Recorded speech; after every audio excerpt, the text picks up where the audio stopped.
Les Ukrainiens l'appellent l'éléphant blanc. Perché à plus de 2000 mètres d'altitude, cette bâtisse est un ancien observatoire astronomique au destin d'étoiles filantes. Inauguré en 1938 sur un territoire à l'époque polonais, il est évacué un an plus tard lorsqu'éclate la Deuxième Guerre mondiale. Laissé à l'abandon, il devient ensuite un refuge improvisé pour touristes.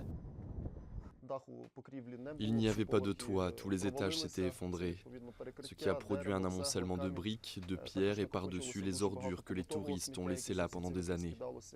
La hauteur des tas de débris atteignait plus de 2 mètres par endroit. Selon un décompte provisoire, il y avait environ 100 mètres cubes de débris. En 2008, des travaux de restauration débutent, lents et compliqués, en raison du climat extrême et de l'isolement du site. Le projet est élaboré par des scientifiques ukrainiens et polonais pour un coût d'environ 900 000 euros.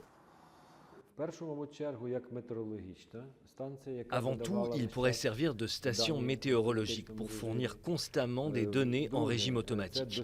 Puis, il pourrait permettre d'étudier la qualité de l'air et son mouvement transfrontalier, ce qui est très important et ce à quoi on prête beaucoup d'attention en Europe.